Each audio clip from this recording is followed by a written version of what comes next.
So all eyes on Cade Cunningham ahead of the NBA draft tonight, and rightfully so. He's been the favorite to go #1 overall in the 2021 draft since the start of the 2020 college season. After arriving at Oklahoma State as the #1 player in the recruiting class for 2020, he balled out. Didn't disappoint in that Cowboys uni there. In fact, averaged 20 points while also leading Oklahoma State to the NCAA tournament where they met in the second round. And he was a baller and put up numbers there. So where does he stack up when we're looking at some of the other first-round picks in the past? Anthony Edwards, he finished runner-up for Rookie of the Year last season behind Ball there. We saw that. And Zion Williamson, we continue to see the flashes there in New Orleans. DeAndre Ayton went to a finals this past year. Markelle Fultz and Ben Simmons, it's a different story, maybe because they were both in Philly. All right, time to welcome in our draft expert, Kyle Boone, to check in with more before tonight's big night in the NBA. And Kyle, we can see the talent there with Cunningham, along with others in the past. If we're looking at him and ranking him all time, I'll give you a barometer here. Kwame Brown, LeBron James, where does he fit on that line there? Well, Cade is a special prospect. I don't think there's any question. Let's be clear, though. He's not LeBron James. I think he would have gone #1 in last year's draft.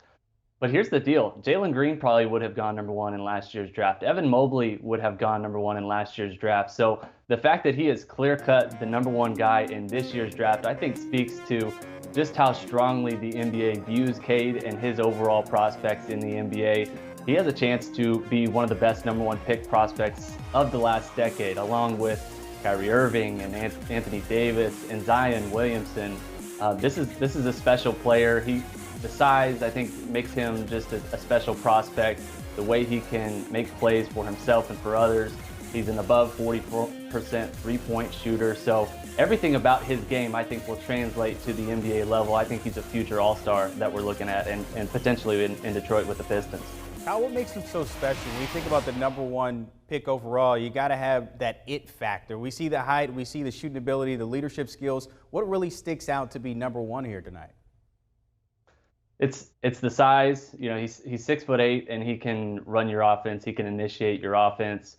That type of position, that type of player in the NBA is so valuable. We've seen it with Luka Doncic. We've seen it with Jason Tatum. You can build your team around players with the skill set that Cade Cunningham has. Cade also has that it factor. He always wants the ball late in the shot clock when the game is on the line. He led college basketball last season in clutch points, and it was not even close. And so this is a guy that always wants the ball. He always wants to be that dude, and he's also able to make all of his teammates around him better, kind of the rising tide that lifts all boats. And so that type of player just doesn't come around very often. That's why he's clearly, to me, the #1 prospect in this draft. Yeah, definitely that dude last season in the Big 12, rated freshman of the year. Haven't seen that since Kevin Durant did it a long time ago at Texas. Looking at draft night here, chances we might see a big deal. There's been like a lot of rumors and whispers leading up to this point. We see it in the past. Chance we might see one tonight, though. Yeah, if you're thinking Ben Simmons is on the move, or Damian Lillard is on the move, or Bradley Beal is on the move, I don't think we're getting those types of trades on draft night, but I do expect teams to be aggressive and active. The Thunder have 6, 16, and 18 in this draft. The Warriors have 7 and 14 in this draft. Sacramento at #9 could be looking to move out of their spot entirely to maybe package out some assets. So wouldn't be surprised if the Thunder decides that they want to go up in this draft and get a tier 1 type of player like a Jalen Green or an Evan Mobley. I'm not sure we'll get the same explosiveness of Independence Day fireworks, but I do expect there's going to be some movement. There'll be some trades. I think there'll be a lot of teams active in this draft because this is a really strong draft. Look like the Thunder are built for years and years and years on to compete in the NBA the way you see the stacked up there, their picks all the way up to 2027. How about a match made in heaven pick tonight?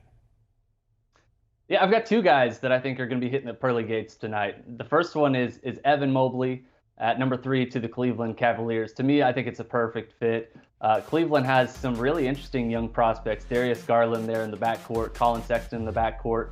Jared Allen in the front court has really emerged as a special center prospect. I think you can put Evan Mobley on that team, and he can be a difference maker on defense from day one. Averaged 3 blocks per game last season for USC. Just a really special defensive prospect. And the second the second one is Jalen Suggs at number 4, going to Toronto. The belief is that Kyle Lowry is going to walk in free agency, and they're going to need a point guard. So Jalen Suggs, in a lot of ways, reminds me of Kyle Lowry, just a tough, talented two-way guard, can beat his hind end off. You know what he's going to get, what you're going to get from Jalen Suggs on a night in and night out basis. Just a really tough competitor, and fit-wise makes a lot of sense. And they're going to need a guard too. So I think that Jalen Suggs, if he goes to number 4, that's a match made in heaven as well. That shot against UCLA still running on repeat for a lot of Bruins fans there. What about on the flip side, a team that might regret their draft night? Yeah, it's the Orlando Magic. I've got Orlando with picks 5 and 8. They're the only team in this draft that have 2 top 10 picks going into draft night. At number 5, I've got them taking Scotty Barnes, a Florida State forward, 6'9", can guard 5 different positions, just a really special defensive prospect. But he shot 27.5% from 3 last season. The shot is not great, and it might be broken. And then I've got them taking Jonathan Kuminga at number 8. Now, Kuminga has at times this year been considered one of the top 5 prospects in this draft. He's 6'8". He's a long wing, an athletic freak, and a marvel.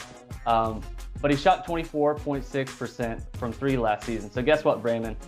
He can't shoot either. So Orlando was among the worst in the NBA last season in team 3-point shooting percentage. If they're using 2 top 10 picks on guys who can't shoot, I would think that they might end up regretting those selections. They might as well just trade for Ben Simmons if we're drafting guys that can't shoot. Sure. I mean, why waste the pick there? All right, let's talk some snacks here for draft night. For me, it would be rice cakes and almond butter, a little cinnamon on top. Everybody probably just said ew out there. Well, give me a snack that you're watching the NBA draft with. Oh. Hot Cheetos. Yes. Are those the flaming hot Yes. Cheetos? Flaming hot Cheetos? Flaming hot. Yep. And if you're nervous, you can start, kind of licking your fingers, get the Cheeto dust off your fingers. Are you eating the whole bag? That's the question. Because, see, back in the day, I can only get through half. Who's not eating the whole bag? Well, Oh, yeah. Oh, yeah, the whole bag. And you get some milk next to you, kind of cool it off. Okay, all right. That's cool. I would have said Cool Ranch Doritos, but, the Cheetos, they still get a respect. That's street cred there. So I can appreciate Absolutely. it. All right, Kyle, appreciate it. Thanks for the update of Cheetos there, as always, my friend. Take care. So, of course, the draft heading this way. I might have to check out some Cheetos. I don't think they make. Yeah, I'm sorry. I didn't mean to barge in, but when he had the hot Cheetos, that was my thing. And then I would tell Kyle, if he's still listening, get a little bit of lime, and sprinkle it over the hot Cheetos. I've heard that, and some hot sauces too. Mm-hmm. We were supposed to be talking about this, but of course we're talking about Cheetos.